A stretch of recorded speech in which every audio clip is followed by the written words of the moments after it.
प्रातः क्लास चल रहा था 28 जनवरी 1968 रविवार को चौथी पेज की मध्य में बात चल रही थी कि बाबा कोई तकलीफ थोड़े देते हैं, सिर्फ कहते हैं जो गीता में भी लिखा हुआ है, मन मना भव। मेरे को याद करो तो तुम्हारे विकर्म विनाश हो जाए। और मेरे सिवाय और तो कोई है ही नहीं इस दुनिया में जिसकी याद से, जिसके संग के रंग से तुम्हारी मन बुद्धि, तुम्हारी आत्मा शुद्ध बन जाए। ये तो एक ही दवा है। और तुम कहेंगे कोई डॉक्टर के मुआफिक,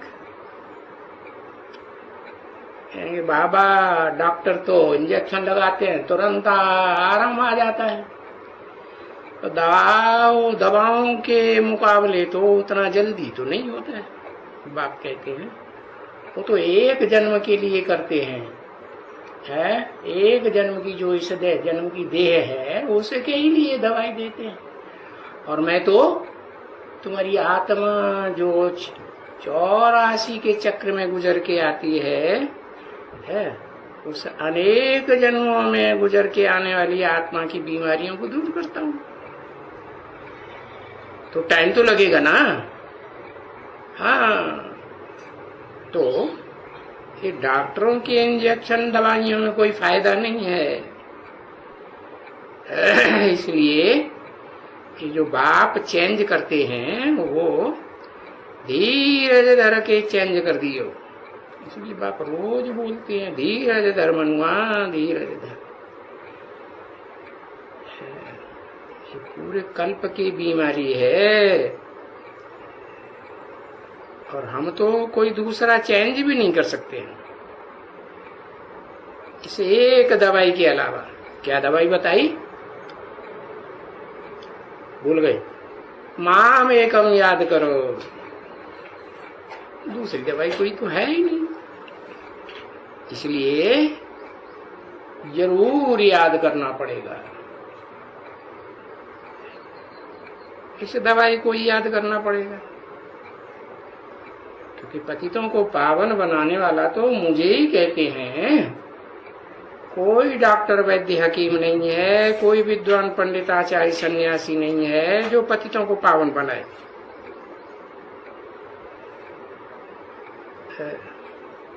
और पतित पावन जब भी कहते हैं तो जरूर कोई कृष्ण बच्चे को नहीं कहते हैं जिसकी यादगार मंदिरों में बच्चे के रूप में रखी हुई है।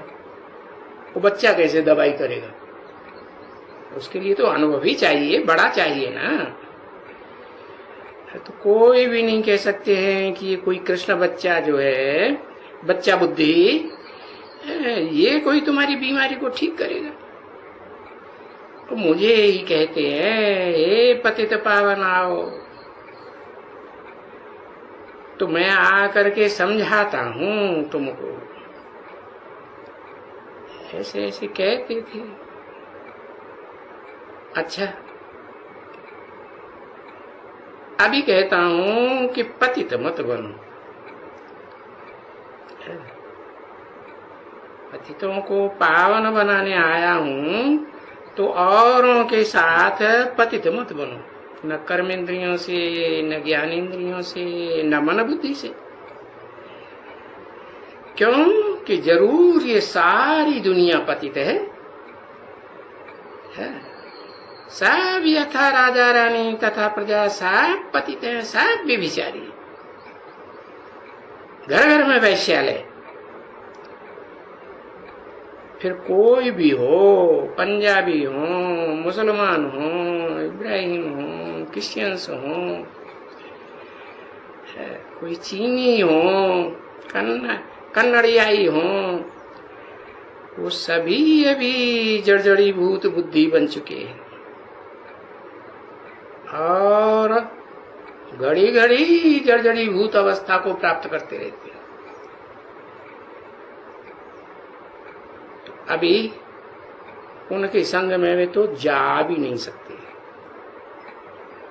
तो सब एकदम गले तक दलदल में डूबे हुए हैं, और डूबे हुए हैं ड्रामा के प्लान अनुसार। क्यों? क्योंकि दुनिया की हर चीज का ये नियम है, नए से पुरानी तो होती ही है। ये दुनिया ही नई दुनिया, स्वर्ग जन्नत से नरक, पुरानी दुनिया दुखदाई बनती है। तो आत्माएं अभी सब तमो प्रधान होनी है, और भी तमो प्रधान होती जाएगी। तो ये दुनिया तो कांटों का जंगल होना ही है। जरूर उस ड्रामा के प्लान के अनुसार। तो अभी चलो, कहाँ शांति चाहिए ना, तो चलो उस आत्माओं के लोक में जहाँ शांति ही शांति, वहां देह नहीं होती। जहाँ देह इस दुनिया में है आत्मा को, वहां सुख और दुख दोनों है। दुख बढ़ता है तो अशांति हो जाती है।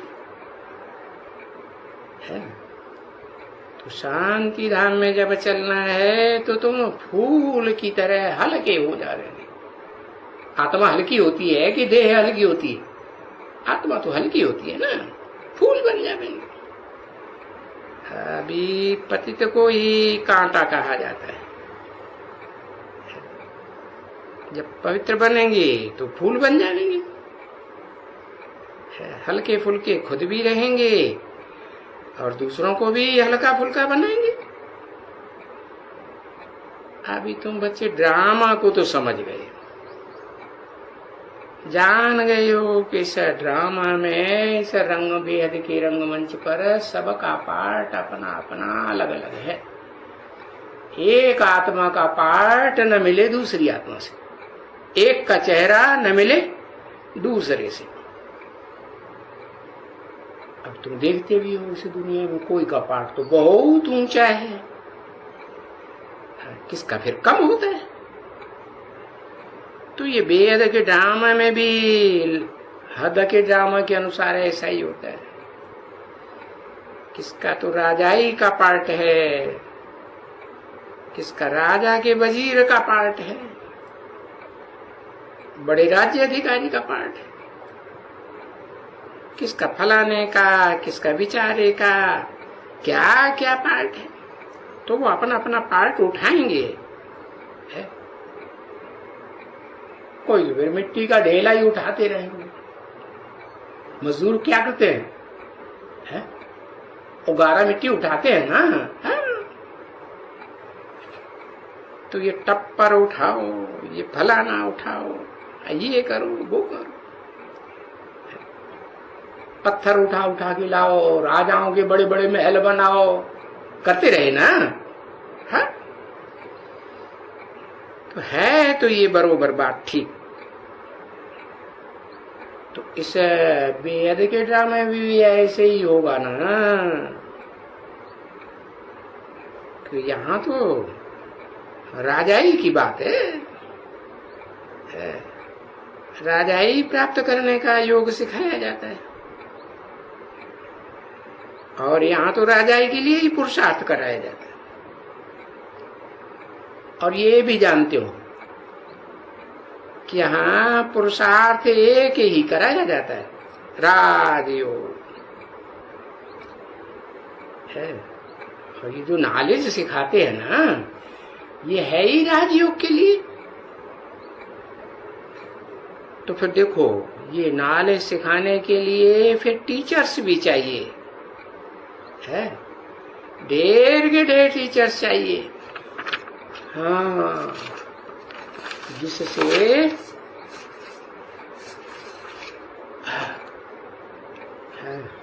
वो टीचर्स सीखें और दूसरों को सिखावें। क्या कि भाई किससे योग लगाना है। ऐसे तो नहीं कहेंगे कि बिंदी आत्माओं से योग लगाना है। अब आत्मा सब बिंदी, कौन सी बिंदी से योग लगाना? तो फिर पहचान दी जाती है कि वो सुप्रीम सोल जो ज्योति बिंदु है, है, वो किस मनुष्य तन में आकर के पार्ट बजा रहा है मुकर्रर रूप से, मुकर्रर शरीर में प्रवेश करके। तो ये बात बुद्धि में आना चाहिए ना टीचर के द्वारा। क्या किसके साथ योग लगावे? 28 जनवरी 1968 की प्रातः क्लास का 5वां पेज। ये तो जानते हो कि बाप का भी बच्चा बनता है, तो पहले पहले बाप का बच्चा बनते हो, ठीक है ना बच्चे। अब ये तो है ऊंचे ते ऊंच बाप। कौन कौन है ऊंचे ते ऊंच? अरे वो ऊपर वाला है, बिंदी निराकार है। ऊंचे ते ऊंचे और नीचे ते नीचे से दुनिया की बात है कि ऊपर की आत्मलोक की बात है। वहां तो ऊपर नीचे ऊंचा नीचा कोई होता ही नहीं। तो देखो, जब बाप के बच्चे बनते हो और पढ़ते हो तो फिर इस दुनिया के दुख दर्दों से तुम पूरी मुक्ति पाते हो, छुटकारा मिल जाता है। तो ये बाबा भी है, अभी ये टीचर भी है। और ये जानते हो कि टीचर से ऊंचा होता है गुरु। तो ये बाबा गुरु भी है, बाप भी है, टीचर भी है, गुरु भी है, और तीनों ही इकट्ठे मिले हुए हैं तुमको। तो वो बाबा जो बाप टीचर सदगुरु तीनों का पार्ट बजाते हैं, वो हमको गति और सदगति में ले जाने वाले हैं। बाकी ऐसे नहीं समझना ये ब्रह्मा और ब्रह्मा कुमार कुमारियां, हाँ, ये कोई गति सदगति में ले जाएंगे नहीं। ये दुनिया के जो भी विद्वान पंडित आचार्य सन्यासी हैं, वो गति सदगति में ले जाएंगे। अब ये बैठ करके जैसे बाबा समझाते हैं और जैसे पढ़ाते हैं ना, तो ये पढ़ाई, ये ज्ञान की बातें क्यों नहीं धारणा होती है? धारणा होनी चाहिए ना। और ये बुद्धि में धारणा हो कि बाबा जो अभी बताते हैं, समझाते रहते हैं, ये अपने अंदर अंदर बैठ करके रिपीट करेंगे, प्रैक्टिस करेंगे ना, तो ये बरोबर बात बुद्धि में बैठेगी। अभी तो वो बाप को सिवाय याद किए हम ऊंचा पवित्र बनेंगे ही नहीं, एब्सोल्युटली नहीं बनेंगे। हाँ, ये है कि पीछे जितना जो याद करेगा इतना पवित्र बनेगा। बाकी तुम्हारे कर्म तो जन्म जन्मांतर के हैं, अच्छे कर्म भी हैं, बुरे कर्म भी हैं। बुरे कर्मों का बोझा सर के ऊपर है, बहुत विकारों में गए हैं ना, तो विकारों का बोझा चढ़ता है। क्योंकि विकार में तो चले आए हो ना जन्म जन्मांतर से। कैसे? वे माने विपरीत कार माना कार्य। जो बाबा बात बताते हैं उसके विपरीत कर्म करते रहे ना, कोई भी है दुनिया में, तो वो सब के सब विकारों में तो चले आए। तो ये भी तो बात ठीक है।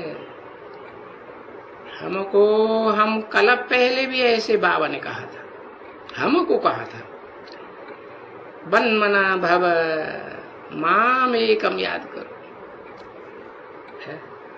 और जब माम एकम याद करेंगे तो जो और धर्म पिताएं जो बनाए हुए हैं जन्म जन्मांतर, क्या बाप बनाए हुए हैं ना धर्म पिताएं, उनको छोड़ना पड़ेगा कि नहीं? छोड़ना पड़ेगा। तो बाप कहते हैं उनको बुद्धि से त्यागो, माम एकम याद करो। और फिर जो भी तुम्हारे देह के पदार्थ हैं, देह के संबंधी हैं, उन सभी संबंधों को, चाहे वो किसी धर्म को फॉलो करने वाले बन गए हों, उनको छोड़ो और अपन को आत्मा समझ बाप को याद करो। क्या देह का संबंध निभाएंगे तो देह का बाप भी याद आएगा, अम्मा भी याद आएगी, ढेर सारे संबंध याद आएंगे। और आत्मा अपन को समझेंगे तो आत्मा का बाप याद आएगा। इस स्टेज में तो अनेक संबंध की बात ही नहीं, संबंध बहुत छोटा हो जाता है। क्या आत्मा आत्मा, भाई भाई, और हमारा बाप। तो ये दुनिया के सभी धर्म देह के छोड़ दो, आत्मा समझ बाप को याद करो। और जाना कहाँ है वापस? आत्मलोक में ही वापस जाना है ना। तो फिर यही करना पड़ेगा, देह और देह के संबंध छोड़ने पड़ेंगे, देह की दुनिया छोड़नी पड़ेगी। और क्या करेंगे? पवित्र होके जाना ही पड़ेगा। जैसे देह की दुनिया में तो सब अपवित्र होते रहते हैं ना। ये देह क्या होती है? आत्मा शरीर छोड़ती है तो देह सड़ने लगती है ना, अपवित्र हो जाती है ना, बदबू आती है। तो इस दुनिया को छोड़ करके पवित्र होकर के जाना तो पड़ेगा। परंतु अगर अपन को आत्मा समझ बाप के साथ योग नहीं लगाएंगे, याद नहीं करेंगे, तो पवित्र नहीं बन सकते। वो जो कहते थे ना, हम पावन बने, सो पावन नहीं बनेंगे तो पद भी नहीं पाएंगे। और पावन धाम में जाना भी तो जरूर है ना। पावन धाम दो हैं, एक है ऊंच ते ऊंच धाम, आत्माओं का धाम, आत्मलोक, सोल वर्ल्ड। वहां पहले जाना पड़े। तो फिर क्या रिजल्ट होगा? जब आत्मा बनेंगे, देह से स्मृति से दूर रहेंगे, तो कयामत के समय में, जो मुसलमान लोग भी कहते हैं कि कयामत के समय में खुदा के बंदे बड़े मौज में रहेंगे, तो जानते हैं ना खुदा खुदा आता है। फिर भी देखो कितना याद करते रहते हैं, 5 बार याद करते हैं।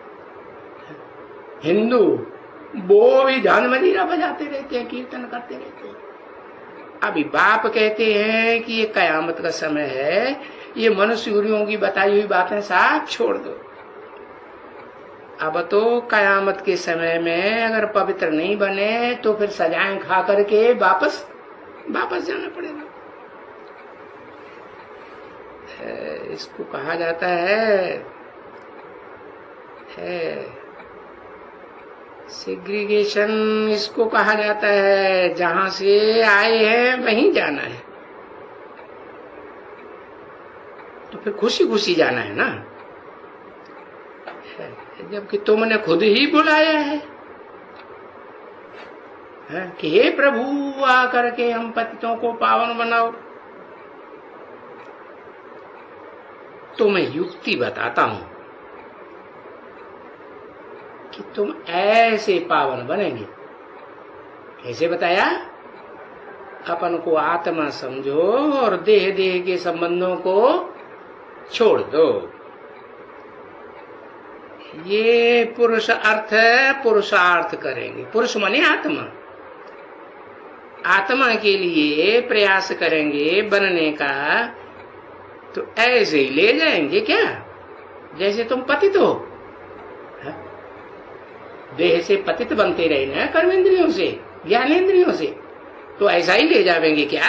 नहीं। तो आत्मा के लिए पुरुषार्थ तो करेंगे ना, पवित्र बनने के लिए।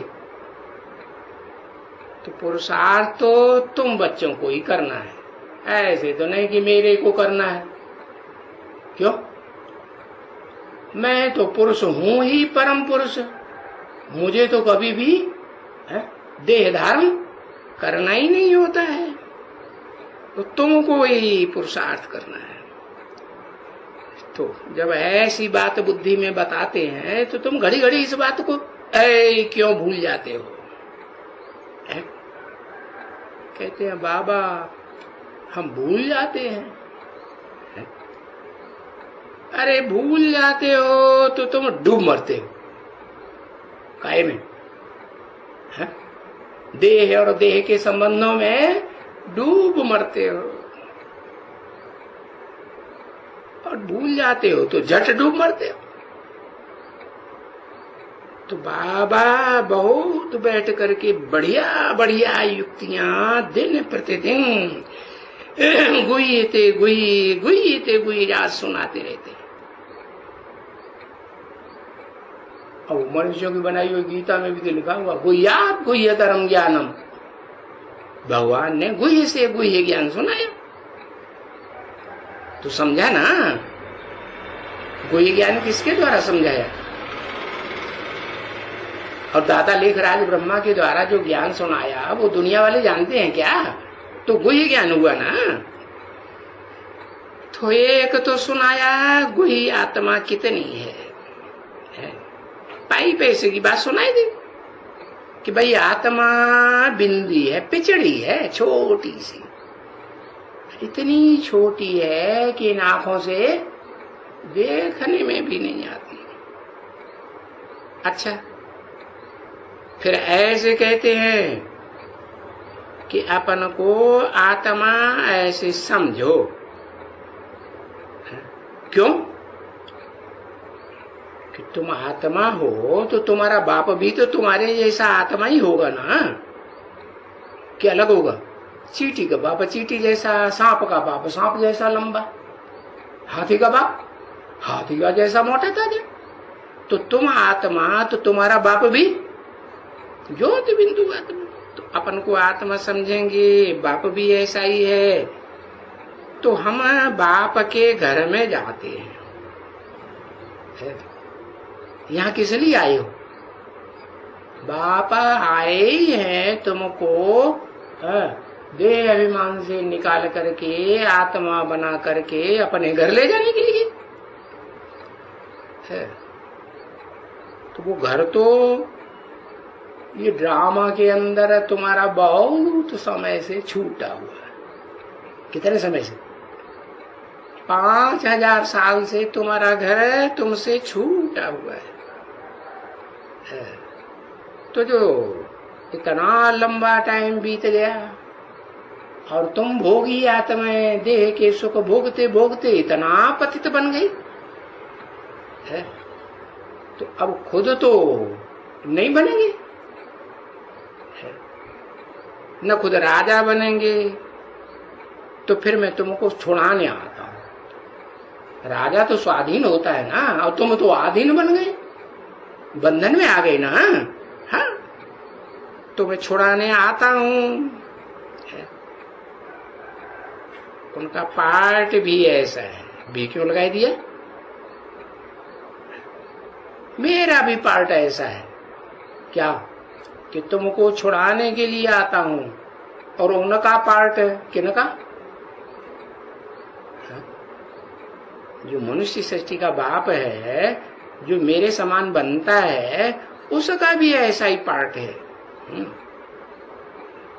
जब तुम दंदल में फंस जाते हो बहुत, तो फिर एक तो जरूर चाहिए ना तुमको निकालने वाला। तो देखो, वो जो बनाते हैं,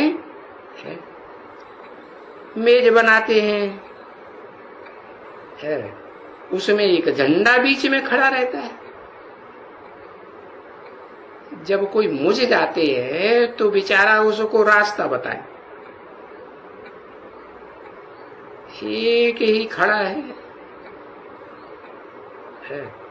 10-20 थोड़े ही खड़े होते हैं, बहुत आते हैं देखने के लिए मेज।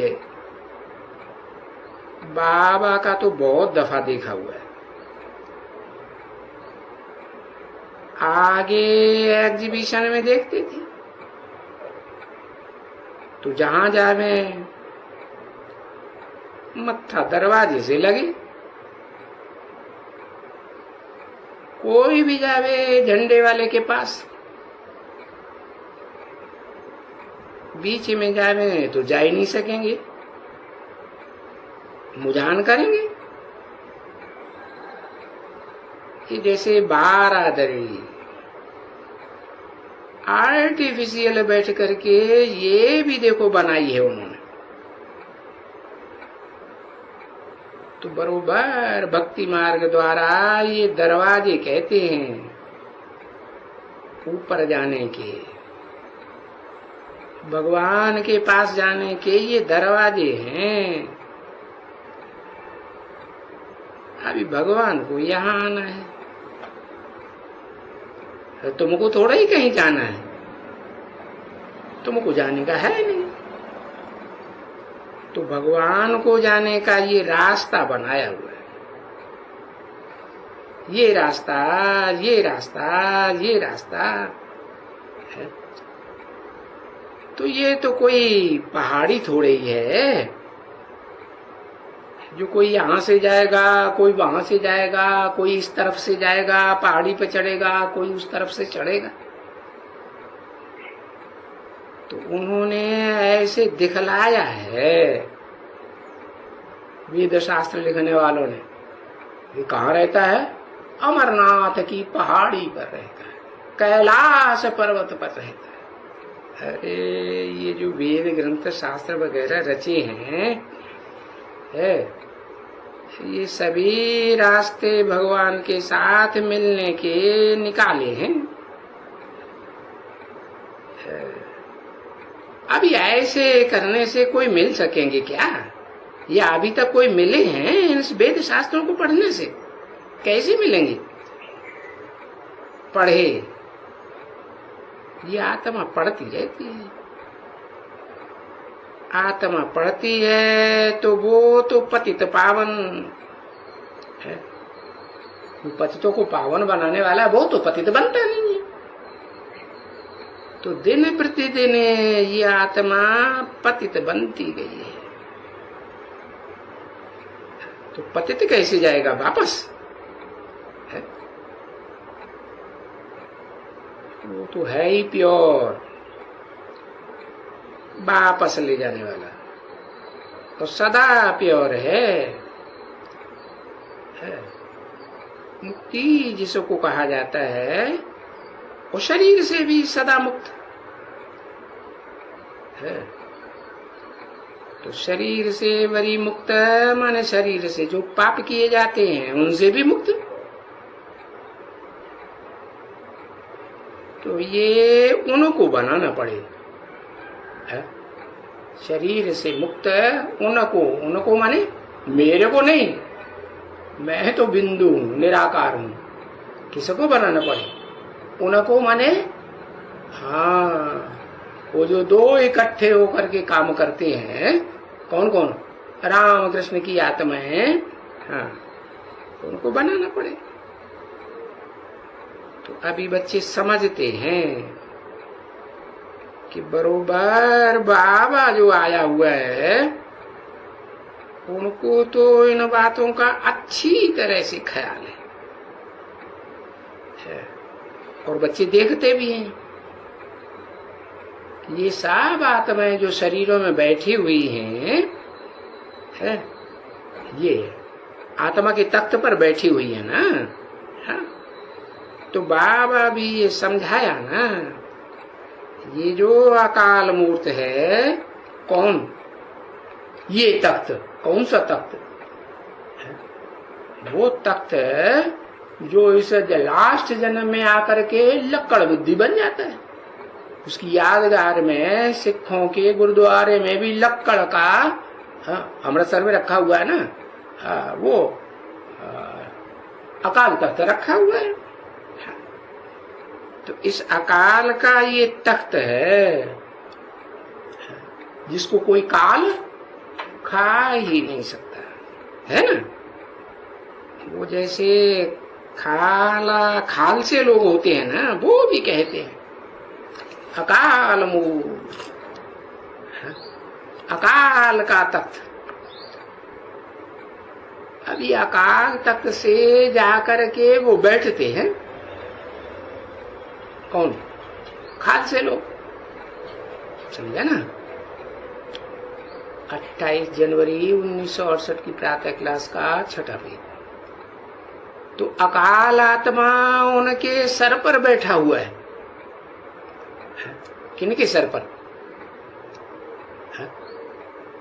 राम और कृष्ण की आत्माओं के वो सर पर है, वो अकाल आत्मा है। वो बैठी हुई कौन अकाल आत्मा? वही शिव सुप्रीम सोल, वो बैठा हुआ है। तो बड़ी अकाल तख्त वहां है जिसके ऊपर वो जा करके बैठते। अभी तो देखो अकाल तख्त का कोई अर्थ भी नहीं समझते है? ऐसे शास्त्रों में लिखा है, भारत के शास्त्रों में क्या, कि एक ही समनुष्य सृष्टि में व्यक्ति है जो कभी जन्म मरण के चक्र में नहीं आता है। उसका शरीर अकाल तख्त है, उसकी भ्रकुटी भी बड़ी पूरी भ्रकुटी है, और वो अकाल तख्त है जिसको कोई काल खा ही नहीं सकता। वो कालों का काल है, उसको कोई नहीं खा सकता। वो सबको काल के गाल में ले जाए। ओम शांति।